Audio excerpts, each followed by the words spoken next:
तो आज हम बायोलॉजी का प्रैक्टिस सेट करेंगे लूसेंट का। इसका लूसेंट का साइंस बुक है, ठीक है। उसका हम ऑब्जेक्टिव क्वेश्चन को हम प्रैक्टिस टेस्ट करने जा रहे हैं, ठीक है। डेली आपको मिलेगा। तो चलिए शुरू करते हैं। जो आपको ये रेलवे हो या बिहार पुलिस हो या एसएससी, यानी सभी के लिए ये अति महत्वपूर्ण है, ठीक है। तो चलिए हम शुरू करते हैं सबसे पहले क्वेश्चन की ओर। सबसे पहले क्वेश्चन बहुत ही अच्छे प्रश्नों के साथ है।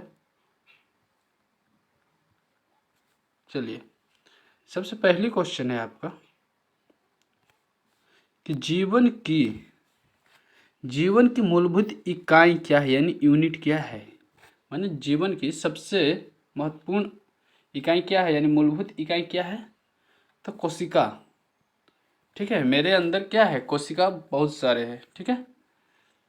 तो जीवन की मूलभूत इकाई क्या हो जाएगी, कोशिका। Option number A. चलिए सेकंड नंबर आते हैं। सेकंड नंबर है आपका, सेकंड क्वेश्चन है यानी दूसरा, कोशिका के बारे में निम्न में से कौन सा कथन सही नहीं है। कौन सा कथन सही नहीं है। तो चलिए पढ़ लेते हैं। कोशिकाओं के आकार और अमाप विशिष्ट काल से संबंधित होते हैं, बिल्कुल सही बात है। कुछ कोशिकाओं के बदलते आकार होते हैं, बिल्कुल बदलते हैं। प्रत्येक कोशिका में निष्पादन की अपनी क्षमता होती है, बिल्कुल अपनी क्षमता होती है कोशिका की। सभी देह ऊतकों में एक ही प्रकार की कोशिकाएं विद्यमान होती है, नहीं, क्योंकि एक प्रकार की कोशिका नहीं होती है, ठीक है। यानी ऑप्शन नंबर आपका हो जाएगा सी इज द राइट आंसर, ठीक है। दूसरा का option number D, option number D, दूसरा का डी। चौथा क्वेश्चन है ये, तीसरा क्वेश्चन है। तीसरा क्वेश्चन है आपका, निम्नलिखित में से कौन सा कोशिकांग पादप कोशिका में पाया जाता है किंतु जंतु कोशिका में नहीं पाया जाता है, ठीक है। पादप कोशिका में पाया जाता है, जंतु कोशिका में नहीं पाया जाता, मतलब हम लोगों में नहीं पाया जाता है। जो पादप यानी पेड़ पौधा में पाया जाता है। तो कौन सा नहीं पाया जाता है, क्लोरोप्लास्ट। ऑप्शन नंबर ए, ठीक है। ऑप्शन नंबर ए, कौन सा नहीं पाया जाता है जंतु कोशिका में, यानी हम लोगों में क्लोरोप्लास्ट नहीं पाया जाता है और पेड़ पौधे में पाया जाता है, ठीक है। चौथा क्वेश्चन है ये, कोशिका का जीवित अंश जीव द्रव यानी प्रोटोप्लाज्म कहलाता है। यह किससे बना होता है, यानी जीव द्रव किससे बना होता है, यानी प्रोटोप्लाज्म किससे बना होता है। किससे बना होता है, कोशिका द्रव, केंद्रक द्रव और अन्य कोशिकाओं से मिलकर बना होता है, जो CDS 2016 में पूछा गया है क्वेश्चन। ऑप्शन नंबर डी, 4 का डी हो जाएगा, ठीक है। पांचवा आइए, पांचवा क्वेश्चन है आपका, 80% से अधिक कोशिका सेल, कोशिका को इंग्लिश में सेल कहते हैं, ठीक है। सेल में पाए जाने वाला पदार्थ है, मतलब 80% से अधिक कोशिका, मतलब कहाँ किसमें पाया जाता है, ठीक है। किसमें पाया जाता है, जल में पाया जाने वाला पदार्थ है जल, ठीक है। ये जो BPSC आपको 1994 में पूछा गया है। 80% से अधिक कोशिका कहाँ में पाया जाता है, जल में, ठीक है। छठा क्वेश्चन आइए, निम्नलिखित में से किन कोशिकाओं में नाभिक नहीं होता है। निम्नलिखित में से किन कोशिकाओं में नाभिक नहीं होता है। तो किन कोशिकाओं में नाभिक नहीं होता है, लाल रक्त कोशिकाओं में यानी RBC में, ठीक है। किस में नहीं होता है, RBC में। ऑप्शन नंबर बी, छठा का बी। सातवां आइए, सातवां क्वेश्चन है, निम्न में से कौन से कोशिकाओं के आत्मघाती बैग कहते हैं, ठीक है। कौन सा, यानी आत्महत्या की थैली कहते हैं। तो कौन किसको कहते हैं, लाइसोसोम की आत्महत्या की थैली कहते हैं, ठीक है। यानी आत्मघाती बैग कहे जाते हैं। ऑप्शन नंबर ए, 7 का ए। आठवां ये, निम्नलिखित कोशिका अंगों को में से कौन सा एक अर्धपरागमय है, मतलब कौन से अर्धपरागमय झिल्ली है या भित्ति है, ठीक है। तो कौन सा हो जाएगा, कोशिका झिल्ली। ऑप्शन नंबर ए, 8 का ए, ठीक है। नौवां ये, 9वां नंबर है, निम्नलिखित में से किसको कोशिका का पावर प्लांट कहा जाता है। यानी कोशिका का पावर प्लांट किसे कहा जाता है, किसको कहा जाता है, तो माइटोकॉन्ड्रिया को। ठीक है, किसको कहा जाता है, माइटोकॉन्ड्रिया को। ठीक है, ध्यान में रखिएगा। कोशिका का शक्ति स्रोत क्या होता है, कोशिका का शक्ति स्रोत होता है माइटोकॉन्ड्रिया। ठीक है, कोशिका का शक्ति माइटोकॉन्ड्रिया। ठीक है, 11 नंबर है ये। 11वां क्वेश्चन है, मानव शरीर में मौजूद निम्नलिखित कोशिकाओं में से किसमें माइटोकॉन्ड्रिया नहीं पाया जाता है। मानव शरीर में मौजूद निम्नलिखित कोशिकाओं में से किसमें माइटोकॉन्ड्रिया नहीं पाया जाता है। तो किसमें नहीं पाया जाता है, आरबीसी में। ठीक है, लाल रक्त कोशिका में। ठीक है, रेड ब्लड सेल। 12 नंबर आइए। 12वां क्वेश्चन है, निम्नलिखित में से कोशिका का नियंत्रक केंद्र कौन है। तो कौन हो जाएगा आपका केंद्रक, ऑप्शन नंबर ए। 13 नंबर आइए। निम्नलिखित की कोशिका सूक्ष्मतम जीवित कोशिका है। निम्नलिखित में से कौन सी कोशिका सूक्ष्मतम जीवित कोशिका है, तो कौन सा है, बैक्टीरियम। ठीक है, ए 13 के ए। 14वां क्वेश्चन है ये। 14 नंबर है, डीएनए का संबंध जिस अतिमूल प्रोटीन से है उसे क्या कहते हैं। जिसको डीएनए से संबंधित है उसको, जिस अतिमूल प्रोटीन से है उसे क्या कहते हैं, तो क्या कहते हैं 14 को, हिस्टोन। 14 को हिस्टोन। ठीक है, 14 को हिस्टोन। 13 नंबर, सॉरी गलती हो गया था। 13वां क्वेश्चन है, निम्नलिखित की कोशिका सूक्ष्मतम जीवित कोशिका है। 13 का हो जाएगा माइकोप्लाज्मा।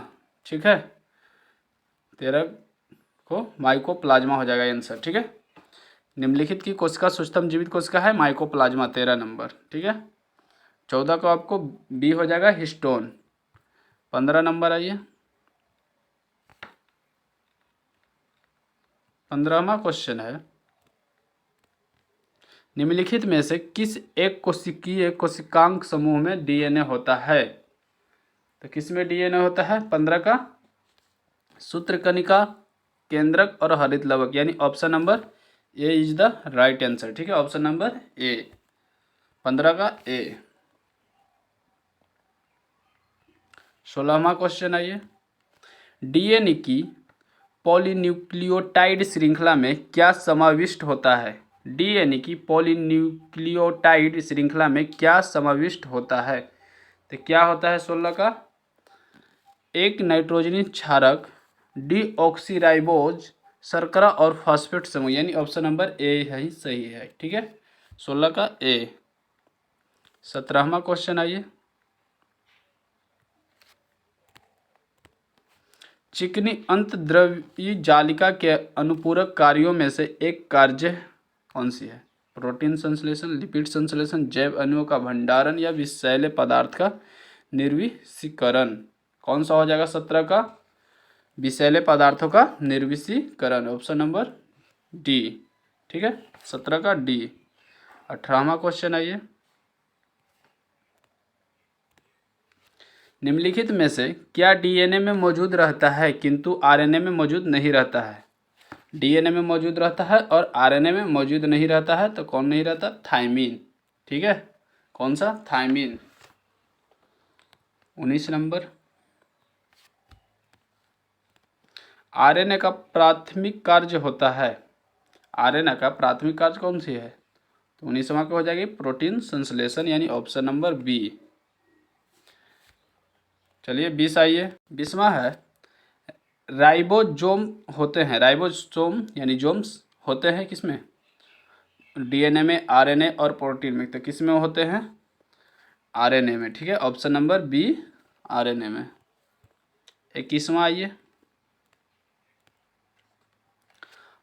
अनुवांशिक यूनिट अर्थात जीन होते हैं, मतलब जीन किस में होते हैं, तो 21 का हो जाएगा गुणसूत्रों में जीन होते हैं। ठीक है, गुणसूत्रों में डी होते हैं। ठीक है, सॉरी गुणसूत्रों में जीन होते हैं, ऑप्शन नंबर डी 21 का। 22वां क्वेश्चन आइए। डीएनए की द्विकुंडलिनी संरचना किसके द्वारा दी गई थी? डीएनए की द्विकुंडलिनी संरचना किसके द्वारा दी गई थी? तो किसके द्वारा दी गई थी? वाटसन तथा क्रिक द्वारा। किसके द्वारा दी गई थी? वाटसन तथा क्रिक द्वारा। ठीक है, चलिए जो यूपीपीएससीएस में पूछा हुआ है 2018 में। 23वां आइए, सबसे पहले डीएनए को अलग किसने किया था? सबसे पहले डीएनए को अलग किसने किया था? तो फ्रेडरिक हॉफमिस्चर ने। किसने किया था? हॉफमिस्चर ने, फ्रेडरिक हॉफमिस्चर ने। ठीक है, 23 का ए। 24 नंबर आइए, 24 नंबर, डीएनए के 2 स्ट्रैंड बंधे होते हैं। डीएनए के 2 स्ट्रैंड बने होते हैं, कौन कौन? 24 का हो जाएगा हाइड्रोजन बॉन्ड्स द्वारा। किसके द्वारा बने होते हैं? हाइड्रोजन बॉन्ड्स के द्वारा। ऑप्शन नंबर ए, 24 का ए। ठीक है, 25वां क्वेश्चन आइए, 25वां है, डीएनए के एक तंतुगछ स्ट्रैंड से आरएनए में आनुवांशिक सूचना के प्रतिरूपण की प्रक्रिया क्या कहलाती है? तो क्या कहलाती है? 25 का अनुलेखन, यानी 25 का बी। ठीक है, 25 का बी। 26 नंबर आइए, 26वां क्वेश्चन है, प्रयोगशाला में सर्वप्रथम डीएनए का संश्लेषण किसने किया था? तो डीएनए का संश्लेषण किसने किया था प्रयोगशाला में? 26 का बी हो जाएगा, खुराना ने। किसने किया था? खुराना ने। 27वां क्वेश्चन आइए, डीएनए अंगुली छाप का प्रयोग किसकी पहचान के लिए किया जाता है? डीएनए अंगुली छाप का प्रयोग किसकी पहचान के लिए किया जाता है? किसकी पहचान के लिए किया जाता है? बलात्कारी, माता पिता या चोर। ठीक है, यानी उपयुक्त में से सभी, यानी तीनों का। ठीक है, माता पिता का भी, बलात्कारी भी, चोर। डीएनए अंगुली छाप का प्रयोग किसकी पहचान के लिए किया जाता है? तीनों के लिए। ठीक है, इस चलिए आइए नेक्स्ट। चलिए, आज की लास्ट क्वेश्चन था, तो आप बने रहिएगा। आपको अभी बायोलॉजी का मिल रहा है, फिर फिजिक्स मिलेगा, केमिस्ट्री, यानी आपको सारे साइंस का मिल जाएगा लूसेंट की। ठीक है, उसके बाद फिर से अलग हम लेके आएंगे मिक्स क्वेश्चन साइंस की। तो चलिए, ठीक है, थैंक यू।